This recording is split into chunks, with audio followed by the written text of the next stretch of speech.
Very flickery.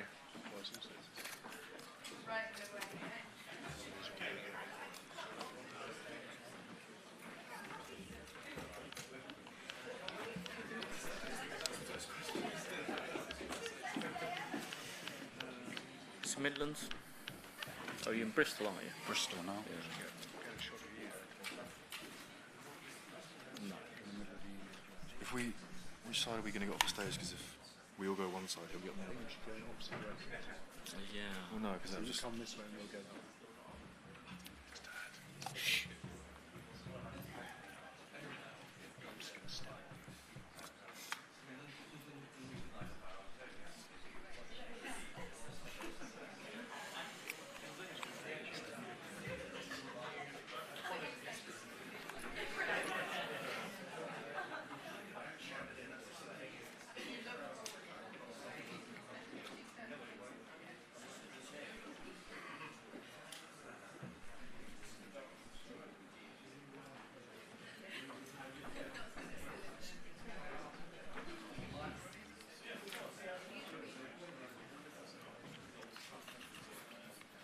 What's happening?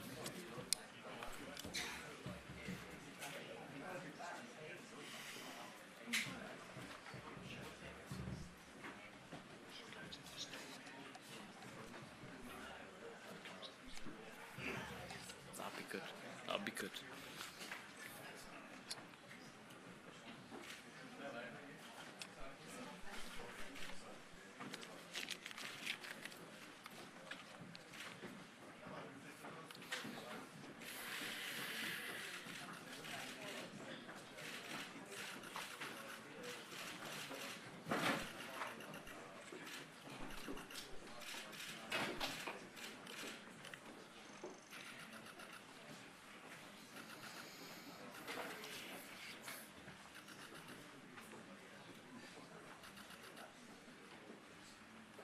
It's amazing how many photographers they let in, please.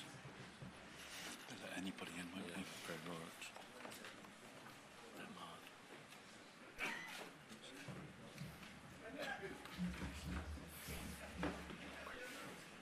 It's like your parking ticket. Oh, let's start it.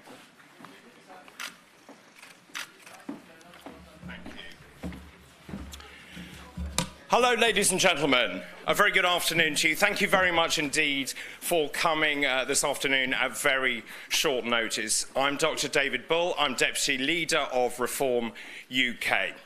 I don't need to tell you this is an incredibly exciting time in British politics. Reform UK going up and up in the polls. And that's thanks in no small part to the gentleman I want to introduce to you now. Ladies and gentlemen, please welcome the leader of Reform UK, Richard Tice. Thank you. Thank you, David. Lovely. Pleasure. Great to see you. Thank you, David. Good afternoon, everybody. Lovely to see you here in Glaziers Hall. And goodness me, 12 days in. Does it feel like a lifetime? Anyone bored yet? No. No, we've been trying to create some interest in this general election campaign. And here we are. Everyone thought that Reform UK, that we'd get squeezed out. That was the Prime Minister's and the Tories' strategy. They said, well, let's try and squeeze Reform down. Well, it's interesting, isn't it? What's happening to the polls? Are we going down? Are we holding? No. We're going up. Yes, totally contrary to the Tories' plans. Actually, we're going up in the polls. And that's because we've been talking about what the country wants to talk about. But the main two parties, they're too embarrassed to talk about it because it doesn't suit their narrative or because they've completely messed it up. Yes, this is and must be the immigration election. That's why when the news came out about Facebook, without spending anything on Facebook advertising, we're getting the most likes, the most shares, because we're talking about what people want to talk about. And then campaigning, end of last week, in Boston and Skegness, in Ashfield, we're getting a fantastic response. it is truly extraordinary, but something is going on out there. Word is spreading like wildfire. People know there is something fundamentally wrong with what's going on in our country. And people are working out what it is. I've talked about it. Nigel's talked about it. The huge unplanned increase in the population is putting massive pressure on housing, on rents, on the affordability of accommodation, the pressure on healthcare. And it's suppressing wages for the lowest paid, the least well off, and the young. And it's simply unfair. And at least we're prepared to talk about it, because that's actually what the country wants to be talking about, and that's why we're going up in the polls. And people are looking for a bit of interest. I mean, there's not much interest in the main two parties, in the polling. They're basically not moving, or the Tories are slightly slipping. Now, I've obviously last week tried to install a bit of interest into this election. I've been talking about barbers. Others have been talking about hairdressers. It's getting people going. Why not? We need some interest. But actually, how do we go from interest to real excitement? How do we actually energize this election? How do we really say, let's turn on the rocket boosters? If we're in our highest pollings, 14, 15 type %, that's good. I'm delighted with that. But I'm hungry for more. I'm ambitious. I want to do ever, ever better. And that's why I thought we can do better than this. We can go from 5th gear through to 6th gear.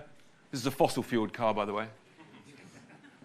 To 7th gear. But what about 8th gear?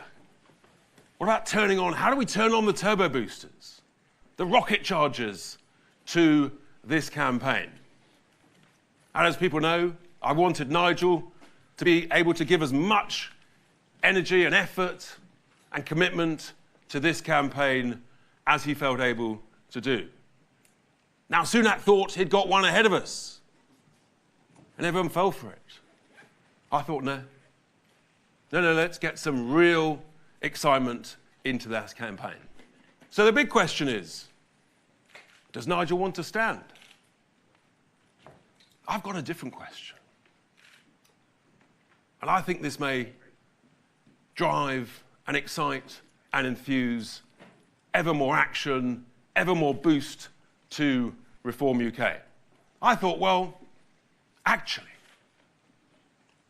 what I'd really like is to invite Nigel to be leader of Reform UK. And to my absolute delight, he accepted.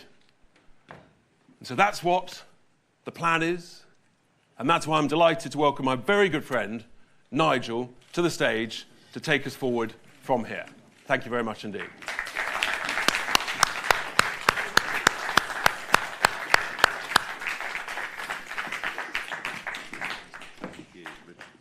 Great stuff. Very, very good. Richard, thank you very much indeed. Now, we put out the operations notice for today under the title Emergency Election Announcement. And we did that because we think this election needs a bit of gingering up. Thus far, it is the dullest, most boring election campaign we have ever seen in our lives. And it's funny because the more the two big party leaders try to be different, the more they actually sound the same. We've reached such ridiculous levels that we saw yesterday on the Conservatives' social media a post about the cross-channel illegal migration crisis with Starmer's got no plan, the Tories have reduced cross-channel migrants by 36%. So they've even come to lying, because it's now up nearly 30% this year. Sir Keir Starmer overnight, of course, on this big issue of immigration, says that they are going to cut the numbers. He, of course, the man who campaigned not just for a second referendum, but a believer in open borders, and a man who was a lawyer, fought very, very hard for those that arrive on the back of lorries to get benefits once they got here. So, frankly, we're in a situation, I think, when nobody believes a word that they say, no one's listening, people are zoned out, and right at the minute, none of the above is top of the polls by a country mile. And the problem with all this is we know whoever wins, taxes will remain high. The highest tax burden since 1948. Everyone's promising not to put taxes up, but nobody talks about reducing the tax burden. We also know that our people are getting poorer. Yes, we had growth in the economy. The last set of figures were slightly better than before. GDP, they call it. We must all bow down to the god of GDP.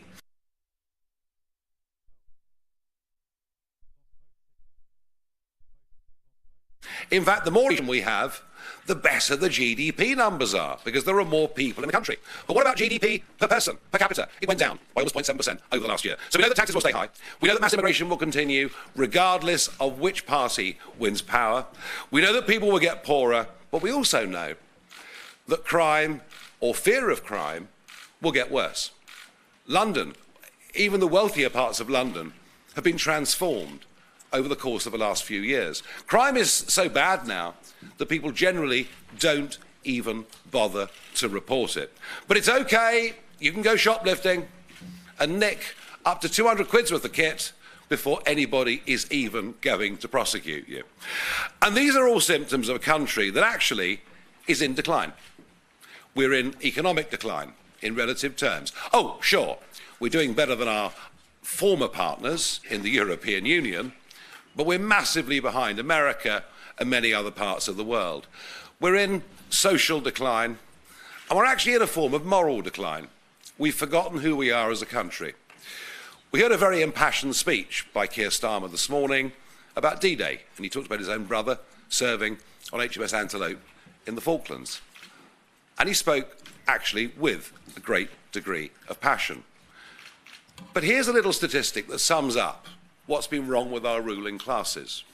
On Thursday of this week, there'll be massive international commemorations of D-Day, something in which the British played an extraordinary part, something which we can be just immensely proud of in terms of what we were able to organise, able to do, and the courage that people showed.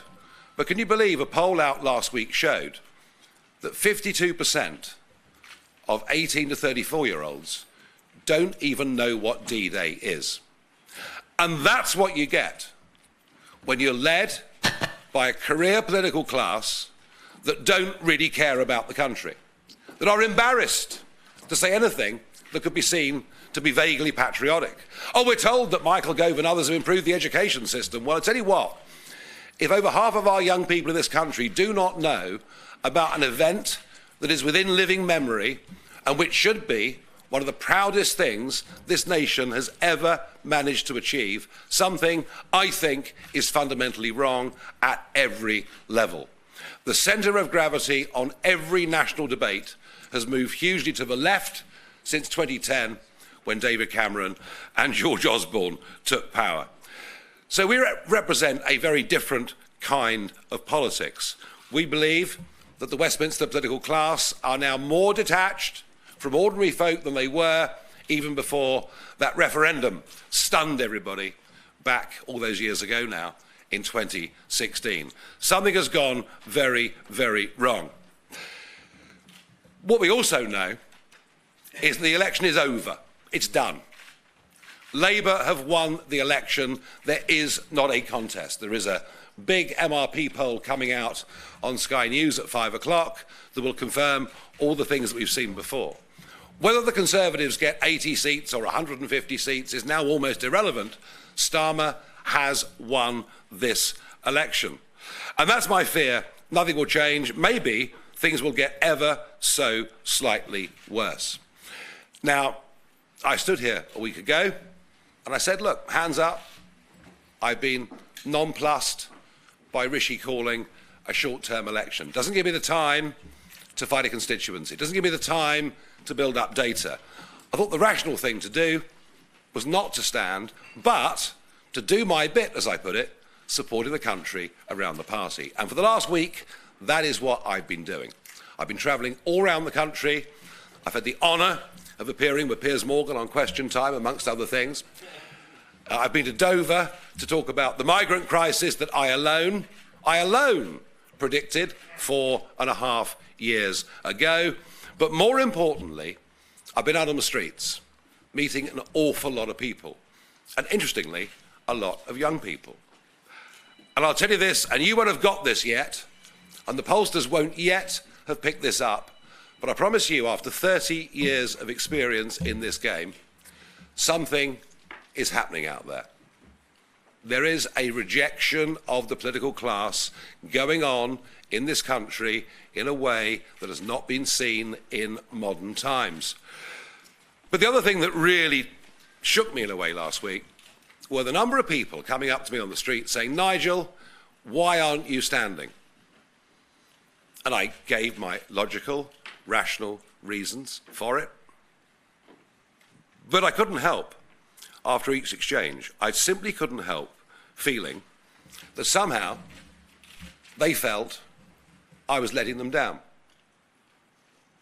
that I wasn't standing up for these people. People in their millions who've stood with me, in some cases, for many, many years. Election battles, referendums. And I guess I have been a champion for many of those people.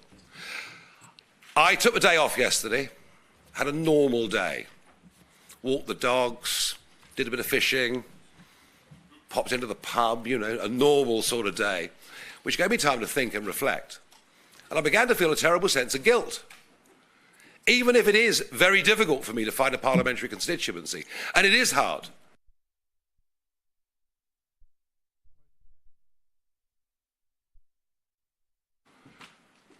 You know, contrary to what you'll hear on radio and television about how many times I've seen using elections as an effective pressure group to make our way through, and it is true.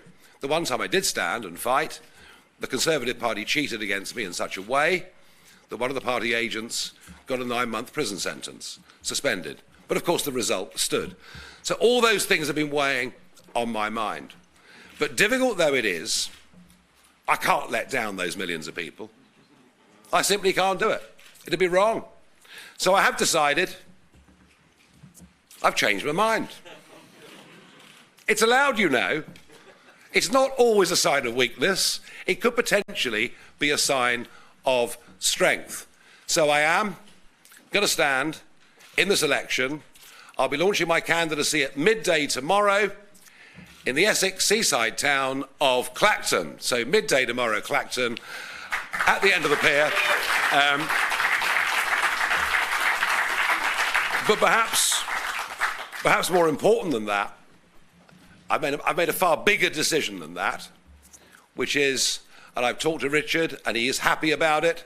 Oh, of course, you'll write your pieces about how badly we're all getting on, because that's journalism for you. Actually, I regret to say we're getting on quite well.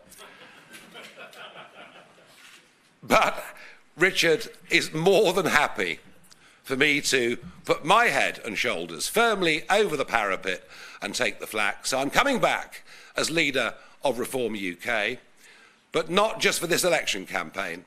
I'm coming back for the next 5 years.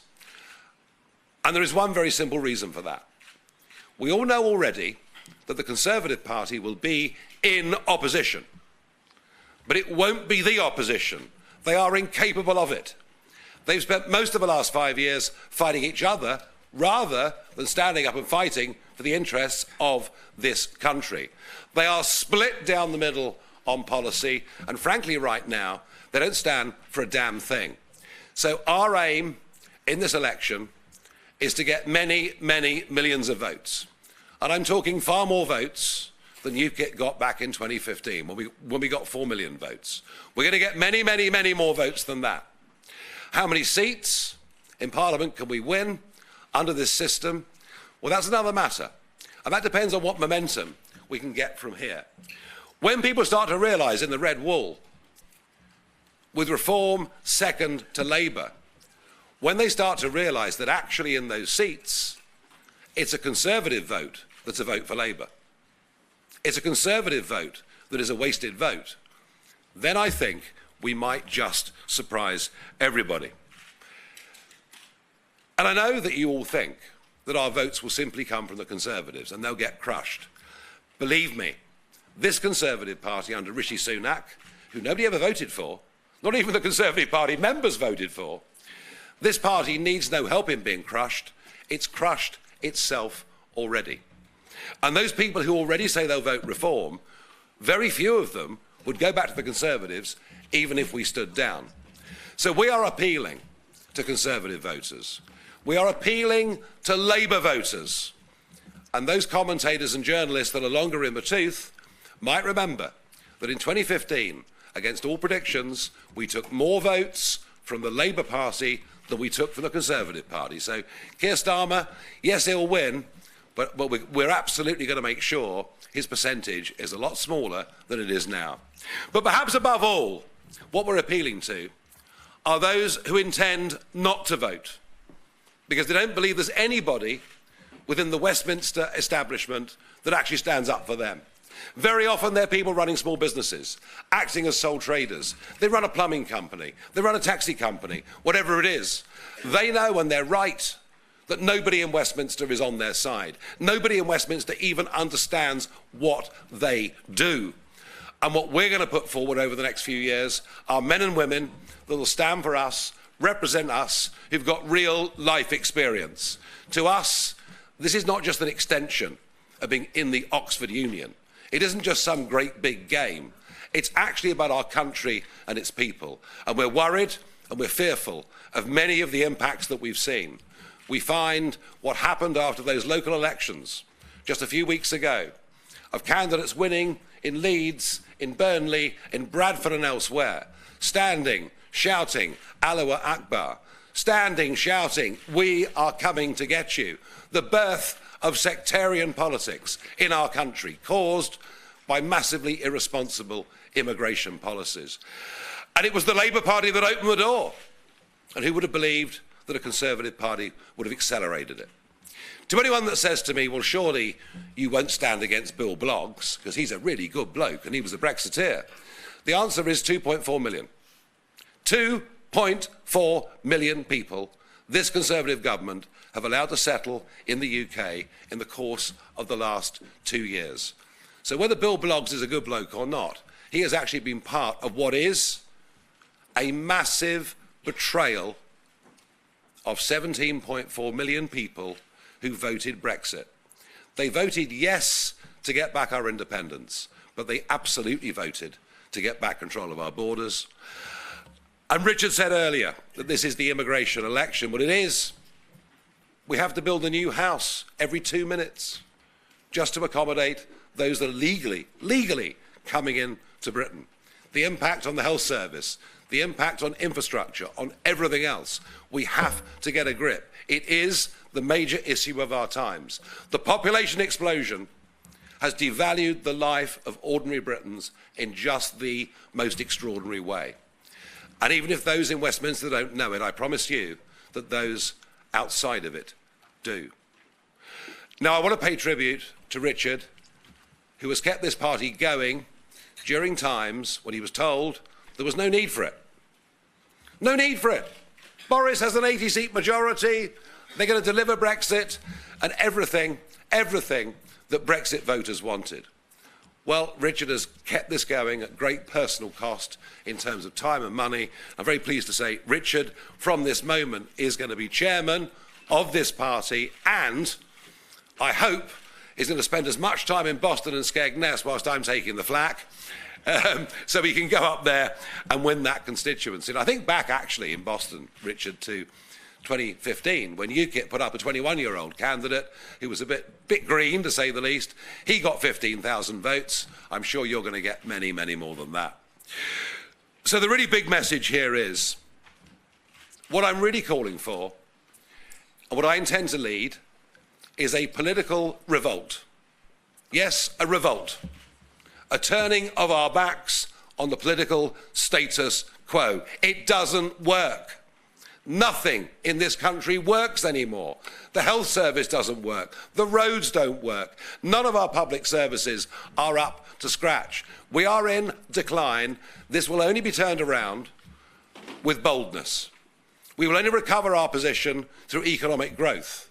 That will only come when we get away from just half a dozen multinationals dominating the thought of our politicians and allowing real entrepreneurship to flourish. So we're very, very much on the side of the little guy and woman. We're very much on the side of creating growth. We're very much on the side of ending the poisoning of our education system, where 50% of young people don't even know what D-Day is. So make no mistake, we are unashamedly patriotic. We believe that it's right to put the interests of British people first. We believe Brexit needs to be implemented properly, and we are going to be the voice of opposition. And I tell you what, I've done it before, I'll do it again, I'll surprise everybody. Thank you. Okay. Right. Well, as is customary with everything Richard and I do, you can all ask as many questions as you want. Name and company. I do know, but name and company first. Christopher Hope, GB News. Mr. Farage, you tried before. You haven't won several times. You admitted that. Why can you win this time without the data? You don't know where you live in Clacton, where all your supporters in Clacton. And the second question is, what's your ultimate goal? A 5-year plan to replace the Tory party as the main opposition party in this country if Labour win? Point one, I made the point to you, Chris, earlier. I only stood once in earnest. All the previous times were as a pressure group to raise the profile of why we believe leaving the EU made sense when nobody else in Parliament was saying it. I did stand that one time. I did lose. I mean, I don't mind losing, but when they cheat, so much so that one of the party agents gets a 9-month prison sentence, you can perhaps understand why I'm not that friendly with the Tory party. All this, are you going to do a deal with the Tory party? I mean, not on your Nelly is the answer to that. Look, it's very difficult in the space of a few weeks, from scratch, for me of all people, given what they're going to throw at me, to win a parliamentary constituency. But I repeat the point I made. You know, I can't turn my back on the People's Army.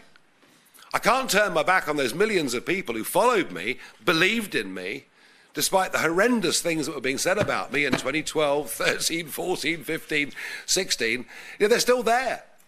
They're still there. And they want someone to believe in. But you can add to that a younger cohort.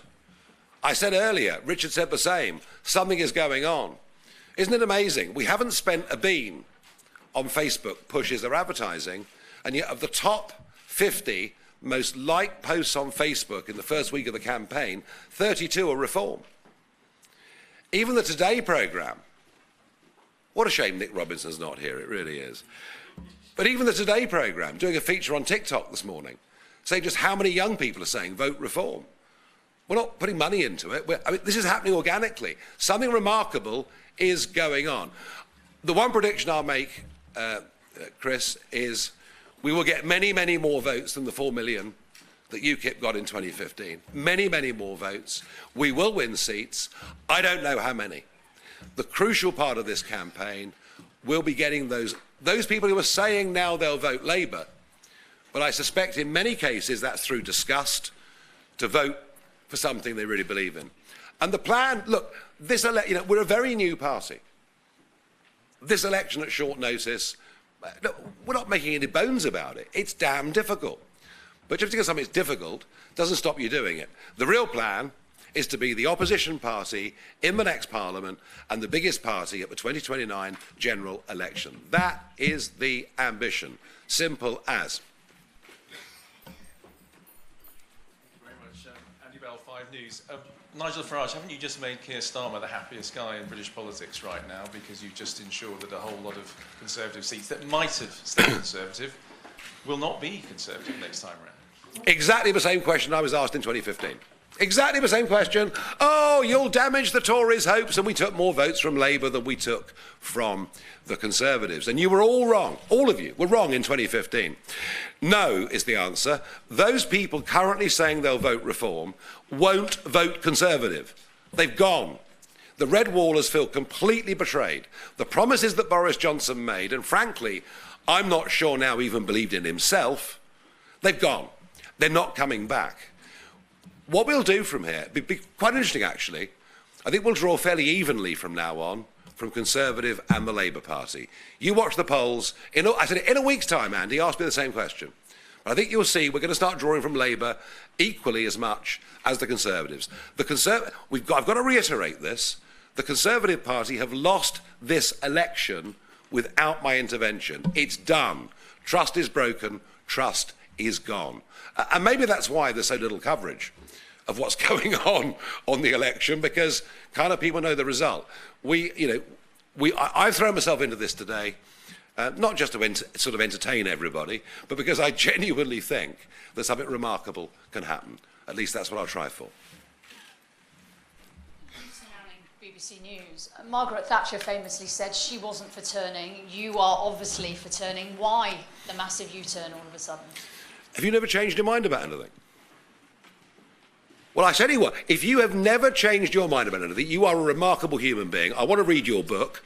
I'd love to follow it. No, I mean, look, this is the old thing about hearts and heads, isn't it? I rationally thought this was too difficult. I've changed my mind because I can't let down millions of people who would feel let down by me unless I was at the front and led this charge over the course of the next 5.5 years. That is why I've changed my mind. I can't let those people down. I won't let those people down. The amount of guilt I felt yesterday, simply thinking about it, was too much. But I also know, just as throughout Europe, there is a new phenomenon racing through politics ahead of these European elections this weekend. I promise you, something is happening out there. I've been in this game 30 years. I've fought lots of elections. I've generally got a pretty good sense of timing. Something is happening out there. So yes, I changed my mind, and you know what? I'm not ashamed of it one little bit. We've got another one in the front row here. Shihab Khan from ITV News. You mentioned that you're going to be contesting across the country. The system is designed in a way which it means it will be quite difficult for you to win a number of seats. What would be viewed as a success here now that you're running? How many MPs do you need to win to say this election has gone well? I agree with you. Electoral reform is vital. It's absolutely ridiculous that we have no proportionality in our system whatsoever. Tony Blair looked at this way back in the 90s. AV plus was the proposal where you'd vote for an MP, but have a second vote to get representation in Parliament for big views. All I can tell you is this. If we get a massive, massive vote and a relatively small number of seats, then the call for reform will be there. And I want to reform the electoral system. I want to reform the sheer corruption of the House of Lords, where, you give enough money, you get a seat in the House of Lords. We are a radical party. We don't think the current political structure works for our country anymore. Success on the one hand for me will be standing up and fighting for what I believe in, rather than running away from it, rather than, like answering the previous question. We're going to get a huge number of votes. I think there's every chance we'll get more votes than the Conservative Party. I genuinely do. And you can all hold me to that in a few weeks' time. But I genuinely believe we can get more votes in this election than the Conservative Party. They are on the verge of total collapse, and it couldn't happen, frankly, to nicer people. But I say that because in 2019, I got rid of Mrs. May. We formed the Brexit Party. Within 6 weeks, Richard and I got rid of Mrs. May. We then stood aside for Boris. I didn't even get a thank you. So I don't think they're terribly nice people, and I genuinely mean that. We will win seats in Parliament. How many? I don't know. All depends how much momentum we can build over the course of the next few weeks. Thank you very much indeed. One more in the end. I will get to all of you, I promise. Claudia I Savage promise. From PA. The fact that you're making this announcement here and not in Clacton, does that stand as proof that you care more about the London media than you do about your future constituents? Are you coming to Clacton at 12 o'clock tomorrow? Answer the question. Are you coming to Clacton at 12 o'clock tomorrow? Is the bus going? I tell you what, I'm going to be in Clacton at 12 o'clock tomorrow. Why do it here in London? Because this is where you all are. And you hate leaving your little bubble, don't you? No, I don't mean that.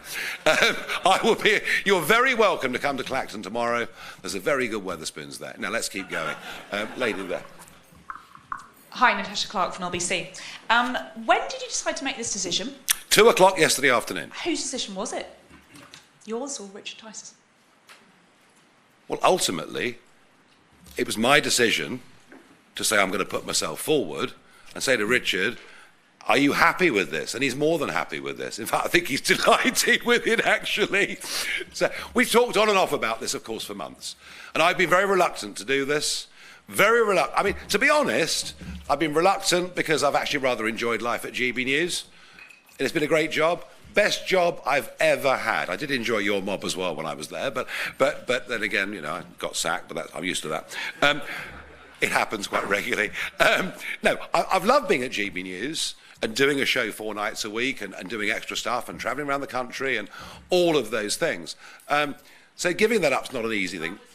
Your plan to do this today, to come here today, to stand and to swap jobs with Richard Tice, that was your idea or his idea?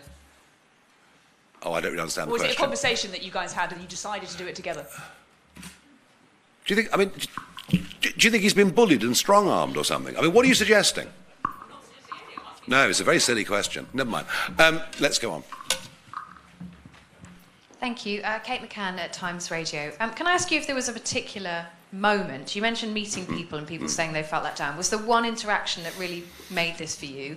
And did you discuss it with Donald Trump? Did you seek his advice at all? And just finally, I believe you have a candidate already in Clacton, so what's going to happen to him? Thank you. Well, yeah, you're right. There is a candidate in Clacton, and, you know, he knew for many, many months that this was a possibility. For many, many months, this was a possibility. Not a probability, but a possibility. Did I discuss it? No, I think the Donald's got other things to be dealing with just at this moment in time. He's been rather busy, including joining TikTok and suddenly racing up to ridiculous numbers. I think it was particularly in Skegness, actually. Particularly in Skegness, a constituency. In 2013, UKIP won 16 county councillors on Lincolnshire District Council. I mentioned earlier the seat that Richard's standing in, where we, you know, got 15,000 votes from a candidate who was incredibly young. So it's one of those places that I've campaigned a lot over the years. There was one particular interaction in the street with a bloke, and he sort of shrugged his shoulders and said, "Well, okay, mate, you know, I'm not going to give you a hard time or slag you off, but I just felt." And then the next morning I was in Ashfield with Lee Anderson and getting the same thing. And then I got home late Saturday night and had time to think about it. And then Sunday morning I just thought, I'm just not feeling good about this. I'm letting people down. Better to fight something that is very, very difficult, you know, where the outcome is far from certain. Better to do that than let people down. And I wanted the UK to be an independent country, to be a self-governing country. And, you know, I was pretty alone on that for many, many years, and we did achieve it. And I'm very proud of the fact that I spent all that time doing it.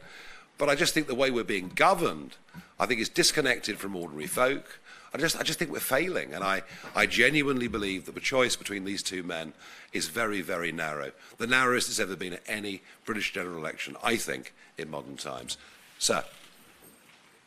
Good afternoon, Nigel. Nick Ellaby Talk. Did Donald Trump's conviction help you change your mind? And how are you going to use Brexit to improve Britain's financial situation? Okay. Donald Trump's conviction made no difference to me at all. And the whole thing was a complete kangaroo court from start to finish, utterly ludicrous. One looks at what Clinton and various other presidents have done. I mean, the fact that he even came to trial, I think it's a travesty. I've now no doubt he'll win the presidential election. But America becomes ever more divided, and the whole thing becomes ever more worrying. Look, you know, I've made my mind up. I'm going to do what I'm going to do, all right? I'm going to do what I'm going to do. And I believe I'm right in doing it. And if I win, I win. If I don't, I don't. But many other reform candidates are going to win. We are self-governing. I mean, the economics of this are the least of the problems. You know, we've gone from 7th to 4th in terms of global exporters. We're doing far better economically, as I mentioned earlier, than our former colleagues, partners in the European Union. There are many other things on the cost of living that we'll talk about in the next couple of weeks. In particular, why we're paying the most ridiculous energy bills and have been for the last 20 years, green subsidies, not being self-sufficient in energy, all of that will come. Lady there. Thank you, Jerry Scott from The Times. Mr Farage, you spoke about kicking things up into the 8th gear. What are we going to see differently now to what has already come? And do you hope your return is going to bring in more donations? You made a point that Richard put a lot of his own money in. How do you hope to kind of remedy that situation? Yeah, the donation thing last week did start to turn, actually. Did start to turn. We started to get some serious money coming into the party last week. Again, it's all a bit last minute. 8th gear, which Richard talked about, I just think we're just going to do more of what we've been doing with an even higher level of energy, higher level of optimism. And you know what? The money is going to come. We will have enough money. We're not going to have 30 million. But as the Facebook example I gave earlier proves, actually, we're doing very, very well on a limited budget. It's amazing what a well-aimed stone from a sling can do. Lady there. I'm coming. Don't worry, I won't forget over here. No, I won't. Sophie Huskisson from The Mirror. So you've announced you're standing for MP to become MP for Clacton. Yes. This is despite you previously having said, and I quote, "Do I want to spend every Friday for the next 5 years in Clacton?" That's right. What's changed your mind on Clacton? That's right. You're absolutely right. It's a massive. You're absolutely right. It's a huge commitment. It is a huge commitment. I said earlier, in answer to the question there from LBC, I said earlier that actually working at GB News is the best job I've ever had. I haven't had to travel up and down the country. I was 21 years an MEP. You know, I know what it's like to travel around constituencies, to meet people. It's a huge effort. And part of that weighing up factor was absolutely the question you asked. Am I prepared to give the time, not just to politics, but to a constituency as well? And the demands of a parliamentary constituency are greater, even though they're smaller, than the demands of an MEP constituency, necessarily. You know, surgeries, meeting people, all of those things. You are absolutely right. I'm making a massive potential commitment, if I win that seat, to this and to those people. Thank you for the question. Gentleman there. Thanks. Ben Quinn from The Guardian. Mr Farage, is this the moment at which the actual candidate in Clacton is finding out that he is no longer the candidate? and also, what does it say about the way you view democracy, that these types of backroom changes of leadership can happen? Sorry, I almost nodded off then. I really do apologise. He knew 6 months ago that it was a possibility, all right?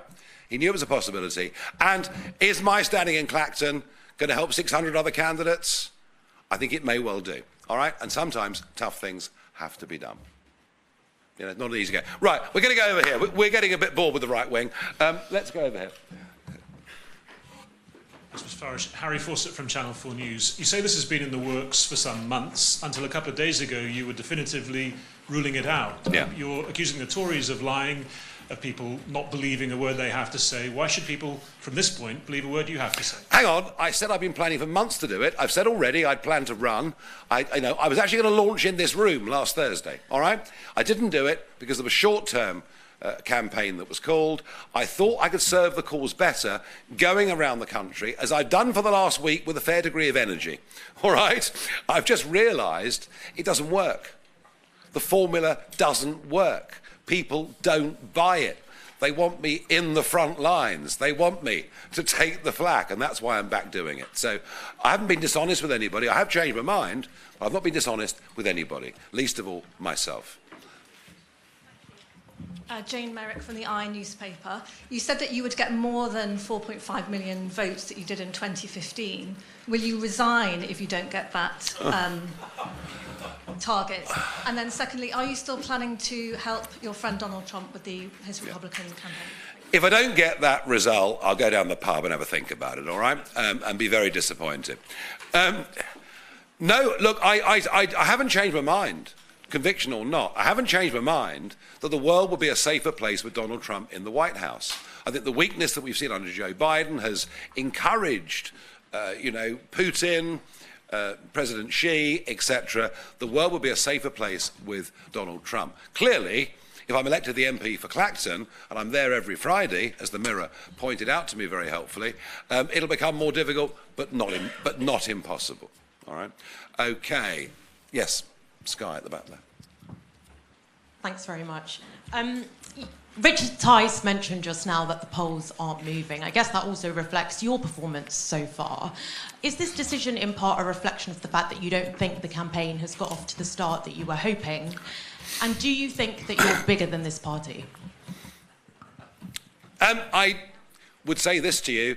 The Conservative Party's first week, above all, has been to crush the Reform vote. We're bringing back national service and nonsense like that, which isn't actually true anyway. And it hasn't worked. We've gone up on the week, not down on the week. The point Richard made was we're 3 points up with most pollsters on last week than we were before. So actually, given the onslaught, we think we're in a pretty good shape.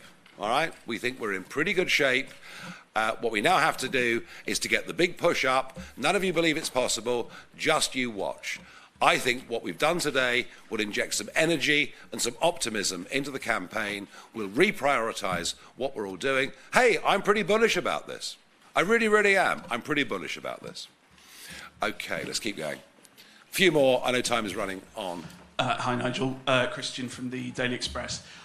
You've spoken very passionately this afternoon about everything wrong with Britain and the current party system, but would you outline for our readers what reforms optimistic, positive view of where Britain needs to go is? And can you confirm whether you'll be representing Reform at BBC's seven-way debate on Friday? Do you know, Richard and I mentioned this in the car on the way here. There are a number of debates.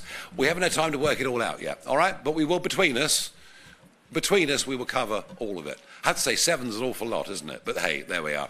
I'm sure Plaid are a very important party, and we should all see them in our houses in Gloucestershire or wherever it is. So I haven't worked all of that out, all right? We've got a lot more to work out over the course of the next couple of days. I did not come fully to this decision until 2 o'clock yesterday afternoon, having taken a previous tack the week before, and that's where we are. Okay, I've got to do a few more. Yeah, one. Because people are getting bored. Thank you very much, Nigel Farage. Jack Elson from The Sun. Yep. Many people will be surprised by this announcement because for the past week, you and Richard Tice have been saying that he's the leader and you're just helping out. Yep. So what is it? Can you just spell out that you have that you don't think he has? And secondly, if Donald Trump was British, do you think he'd be in Reform UK? Well, he was in Reform USA, wasn't he? You know, when Ross Perot set up Reform USA, Trump was briefly a part of it. But of course, remember, it was Reform Canada that completely transformed the landscape in Canadian politics. And one of the reasons that I chose the name Reform, having been the Brexit party before, I was thinking about that precedent in case the Tory party let us all down, which indeed they have. Look, you know, I've been doing this longer than Richard. I have, as I've said already 2 or 3 times today, there's a people's army out there that I built up over many, many years, and they're still there. And they're very fond of Richard, but they know me a little bit better. It's just as simple as that. Sir. Thanks very much. Emilio from Politico, 2 questions. Firstly, I know you've said that you're not interested, but have the Tories been trying to do some kind of deal with you at all? And if so, could you give us any details? And secondly, are you bidding to be Prime Minister in 2029? There has been no attempt at seduction at all, at least not that I've noticed. So I don't think that's happened at all. I'm aiming for this political party to become the voice of opposition in the next parliament. I'm sure we're going to achieve that because the Conservatives are incapable of doing that. And in 2029, do you know what? By then, somebody younger and better may well have come along. But if I can help get it moving, help keep it moving, I'll be delighted with that. For me, politics has never been about rank, title and position. For me, politics has always been about changing things, about changing narratives, about changing outcomes. You know, well, yeah, look, if we get to that point in 29 and I'm still standing up, who knows? Chap at the back. Hi, Nigel. It's Joe Mays from Bloomberg. If Reform does well at this election and the final result is narrower than the polls suggest, and you found yourself in a position to influence the composition of the next government, would you help the Tories back into power, or would you rather Keir Starmer became Prime Minister? Oh, goodness me. I mean, I haven't got time for all this. It's all too complicated. Look, let's just fight the campaign for the next 4 weeks, shall we? You know, I would, you know, if we were in a position to influence anything like that, as indeed the Lib Dems found themselves with Clegg back in 2010.